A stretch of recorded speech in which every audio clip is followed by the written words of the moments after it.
Buenos días, bienvenidos. Estamos empezando nuestro tiempo devocional en esta mañana. El día de hoy estamos en nuestro devocional número 73 basado en el libro de los Salmos. En esta mañana el título de nuestro devocional es La prosperidad del impío y el sufrimiento de los buenos.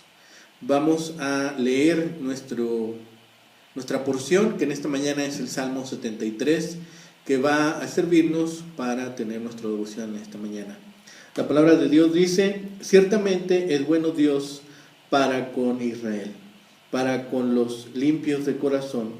En cuanto a mí, casi se deslizaron mis pies, por poco resbalaron mis pasos, porque tuve envidia de los arrogantes, viendo la prosperidad de los impíos, porque no tienen congojas por su muerte, pues su vigor está entero.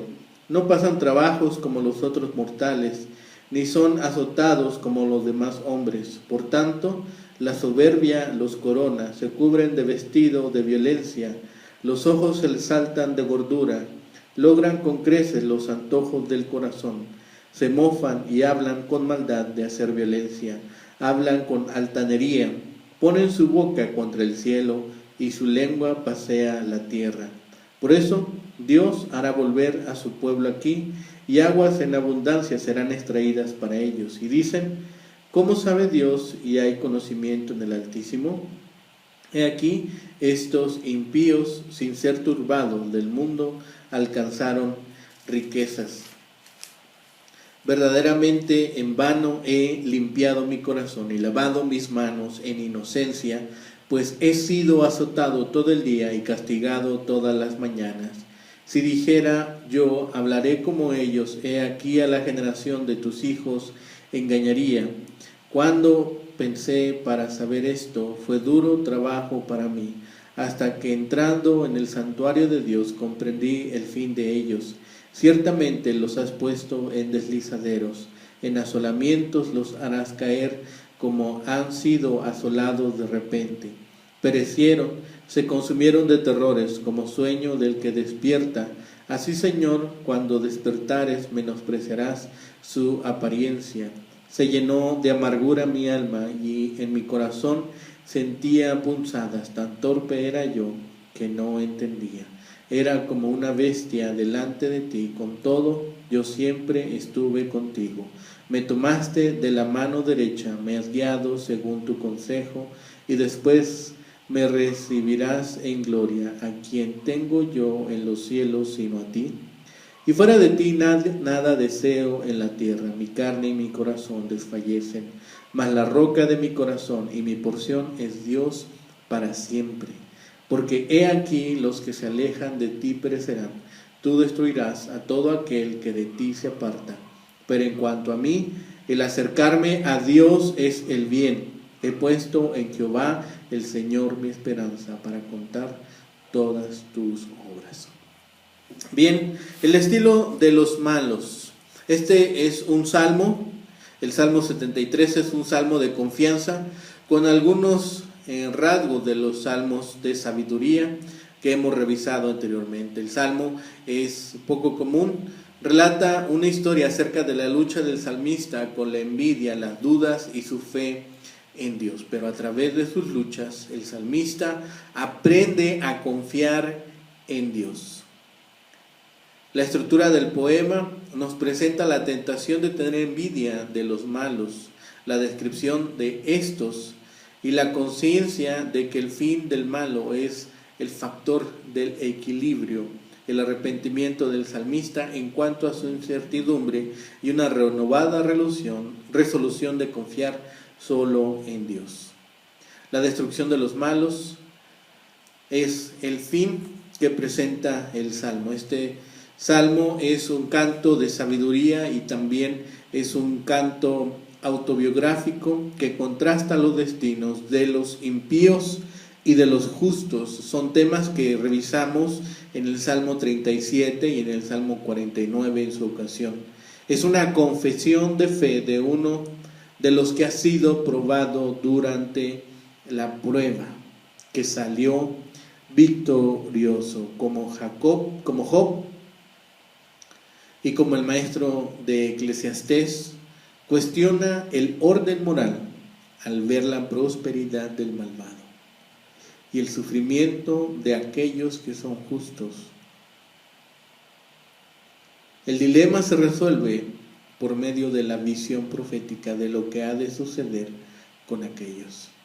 El Salmo 73 se vuelve aquí una escalera de fe y puede dividirse en los peldaños que llevaron al salmista Asaf a alejarse de Dios y los peldaños que escaló para regresar. Finalmente el salmista reconoce que tiene a Dios y no tiene necesidad de nada más. Dios le satisface plenamente y así concluye restableciendo su compromiso y obediencia con Dios de una manera absoluta y final. El Salmo 73 es pues una joya de la literatura devocional, especialmente con el tema que trata aquí, que es la bondad de Dios. Es por eso que con este salmo se inicia este tercer libro de los salmos, o esta tercera sección, que muchos de los salmos que vamos a revisar en estos devocionales son, la mayor parte de ellos son escritos por Asaf. Y es en este libro en donde se miden, analizan y articulan los serios problemas de los sufrimientos y angustias del pueblo de Dios. Israel a manos de sus enemigos. Los salmistas plantean aquí una serie importante de preguntas que intentan poner de relieve la realidad de los problemas básicos del pueblo. ¿Dónde está la justicia si las naciones idólatras e impías disfrutan de prosperidad y bonanza mientras el pueblo del Señor vive en medio de conflictos, dificultades y angustias?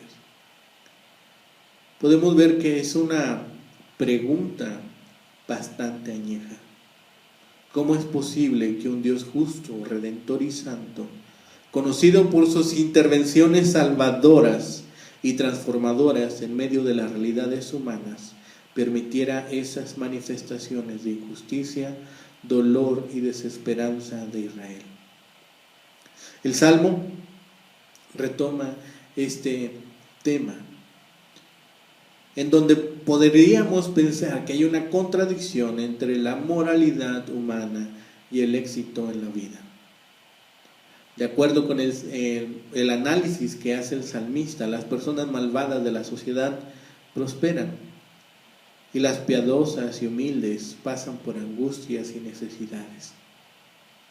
Esta situación presenta un gran desafío teológico e intelectual, pues en la antigüedad se pensaba que el éxito en la vida se relaciona directamente con la bendición divina, mientras que los fracasos y las dificultades a menudo se asociaban con el juicio del Señor. Este salmo, sin embargo, no enfatiza la naturaleza temporal de la prosperidad de las personas malvadas, sino reflexiona en torno al tema y pone de manifiesto su descubrimiento. La verdadera prueba del bienestar humano y de la dicha en la vida no está en la ostentación del poder, ni en el disfrute de las riquezas, sino en la relación con Dios. Según el salmista, el sentido de la vida no es suficiente con no tiene relación con las riquezas, porque éstas finalmente pueden conducirle a la ruina. El poema pone de relieve un conflicto personal y social complejo, muy serio, que tiene eco hasta nuestros días. La perplejidad que generan las inconsistencias morales en la vida siempre ha sido un cuestionamiento por los grandes pensadores de todas las épocas. Es así como en este salmo observamos en los primeros 3 versículos que Dios es bueno con su pueblo. El salmo comienza con una declaración de fe positiva. Las personas de limpio corazón, es decir, las que actúan con rectitud y buena conciencia en la vida, deben esperar la bondad divina, deben confiar en el favor y la misericordia del Señor. Después, para el versículo 4 al 12, vemos la prosperidad de la gente malvada. Aquí el poeta hace un análisis de las personas arrogantes, de cómo están llenos de orgullo, que no les preocupa la muerte, pues se sienten fuertes. No se enfrentan a dificultades cotidianas, ni les azotan los sinsabores continuos de la vida. Y en esta actitud de prepotencia es como se ven motivados a actuar con violencia, pues se sienten impunes ante la comunidad que les rodea. Se burlan de la vida y hacen planes para actuar de forma violenta. Además, la altanería que manifiestan les hace hablar en contra del cielo, en referencia a Dios, y en contra de la tierra, en alusión a las personas. La soberbia que les cautiva les hace hablar y actuar contra el cielo y la tierra, que es una imagen que nos remite a toda la creación. La respuesta del salmista a esas manifestaciones de hostilidad e imprudencia, tanto contra las personas como contra la creación, es de afirmación del pueblo de Dios y de rechazo a esas maquinaciones orgullosas. De un lado, el Señor bendecirá a su pueblo con aguas de abundancia, que representan la prosperidad y el disfrute ante el asombro y la consternación de las personas impías que no pueden comprender la sabiduría y el conocimiento de Dios. Como lo vemos aquí en el versículo 10, dice: por eso Dios hará volver a su pueblo aquí, y aguas en abundancia serán extraídas para ello. Las imágenes que utiliza el poeta en cuanto a las personas malvadas y arrogantes son interesantes. La soberbia les adorna como una corona o fuente de prestigio. La violencia les sirve de vestido o cobertura, y están obesos, que en la antigüedad era un símbolo de prosperidad económica, prestigio social y disfrute de la vida. Al versículo 13 al 17 observamos ahora las dificultades de las personas justas, y estas dificultades el salmista piensa en ella, piensa que sus actitudes justas en la vida han sido inútiles y entiende que sus buenas acciones han sido en vano, pues lo que ha recibido en la vida son azotes diarios y castigos continuos. El sufrimiento y el dolor han acompañado al salmista todas las mañanas. Inclusive el poeta, ante la gravedad de su condición, hasta se ha sentido tentado de hablar con arrogancia y orgullo para engañar a su comunidad. Sin embargo, le fue muy difícil tomar esa postura impropia, pues sus convicciones éticas le impedían actuar de esa forma injusta.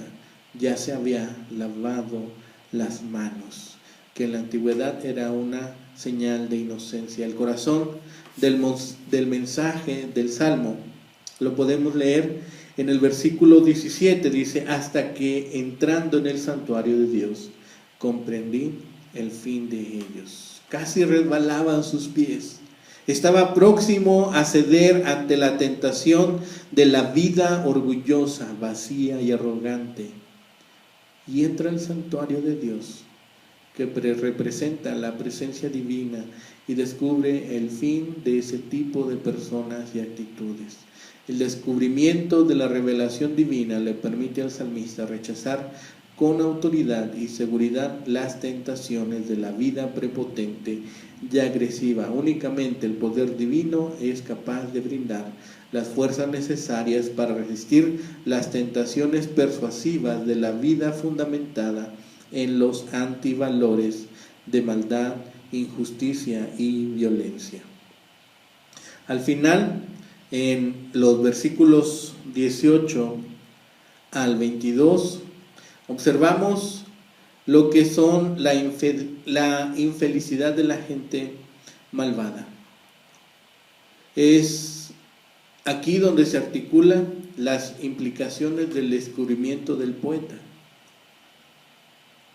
En esta ocasión se descubren las desdichas y los conflictos de este tipo de persona, que fundamentada en sus actos de maldad y basado en lo que ellos han realizado, el Señor interviene para transformar sus felicidades a problemas serios y complicados. Las desdichas y dificultades de las personas malvadas se describen como asolamientos para enfatizar la profundidad de la crisis que lo lleva a perecer. Sus triunfos son como un sueño pasajero, como una ilusión temporal, como una pesadilla que al despertar inspira rechazo. La reacción del salmista ante los triunfos de ese tipo de persona que fundamenta sus acciones en la maldad era de amargura y rechazo. Su torpeza, que se compara a la irracionalidad de los animales, le impedía comprender las diferencias entre las acciones justas de la gente buena y las decisiones de las personas malas. Las riquezas que se fundamentan en la maldad son engaño y conducen a la ruina, son como un espejismo ilusorio. El poeta, al percatarse del fundamento inestable de las riquezas y de quienes las disfrutan de forma injusta, reconoce que su preocupación y angustia carecían de sentido. Para los últimos versículos, del versículo 23 al 28, el salmista agrega una nota de felicidad y alegría, pues el tema que concluye el poema pone en justa perspectiva su análisis y experiencias. El fundamento de la seguridad y el contentamiento de las personas es Dios. No son las riquezas que son efímeras. El salmista afirma respecto a su seguridad y confianza que el Señor le toma de la mano derecha, le orienta y le guía y lo recibe en gloria, que en este contexto es una alusión a la honra y el honor que le corresponden a las personas de prestigio reconocido. No es una referencia al concepto de eternidad y cielo que se manifiestan posteriormente. Es aquí donde los pensamientos concluyen en contraste entre los contrastes de las personas que como el poeta confían y esperan en el Señor y las que se apartan de la voluntad y amor. Estos serán destruidos y perecerán. Finaliza el poema con la misma confianza con la que comenzó. El bien es acercarse al Señor y contar sus obras, pues Dios es bueno con las personas de limpio corazón.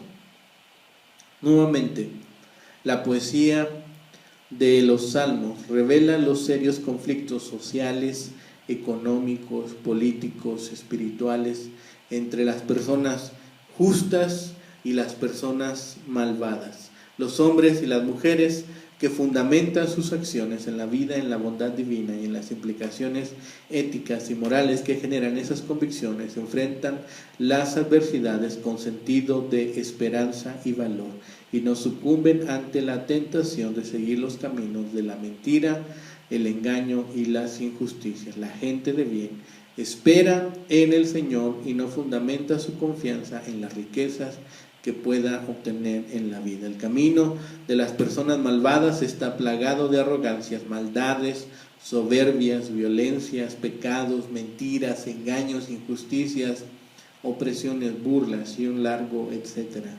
Y el paso de la gente noble y buena no puede desviarse, atraído por esas actitudes que pueden llamar la atención, pero que no conducen a la paz, ni se basan en la integridad humana que Dios requiere de nosotros. ¿De acuerdo?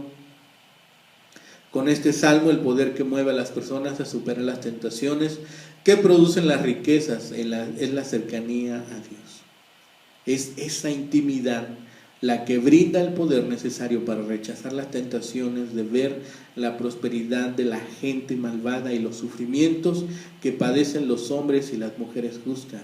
Las personas de buen corazón confían en el Señor y las malvadas en las riquezas. Jesús habló con mucha autoridad respecto a los engaños que generan el amor a las riquezas.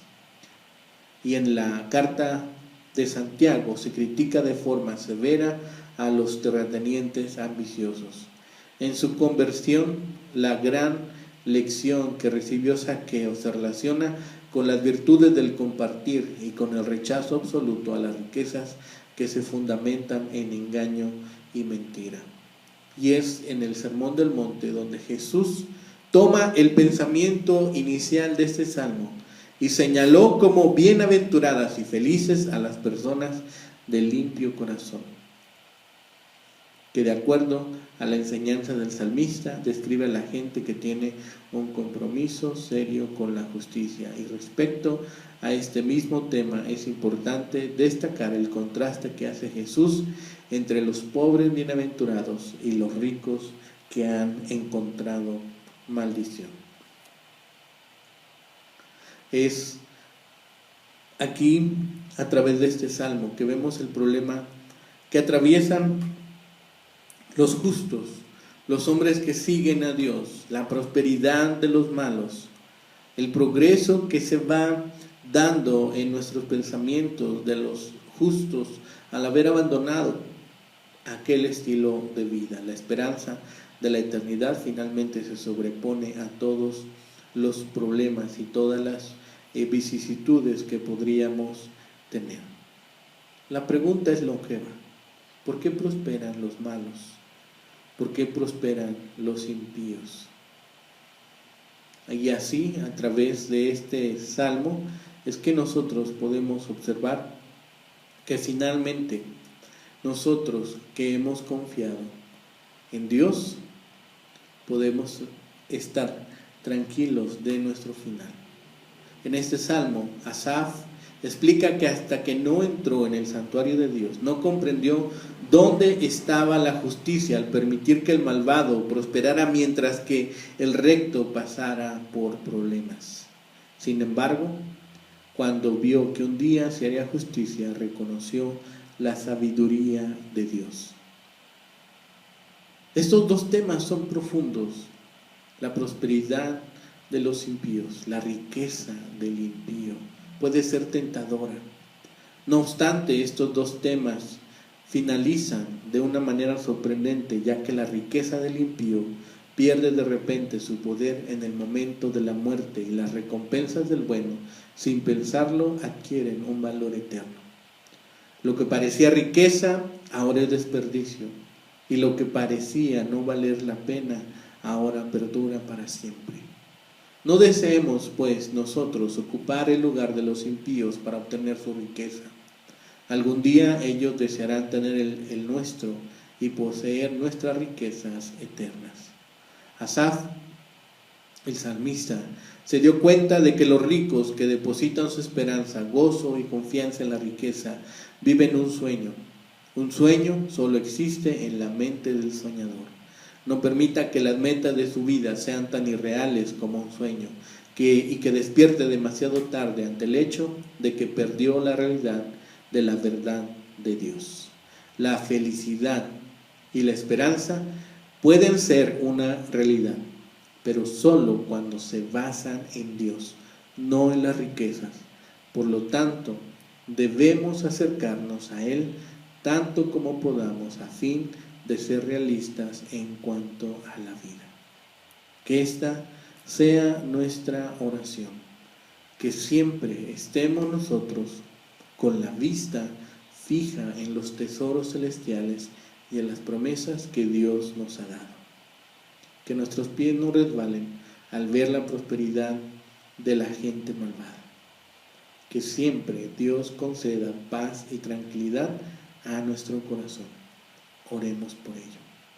Que el Señor les bendiga, que tengan un excelente día.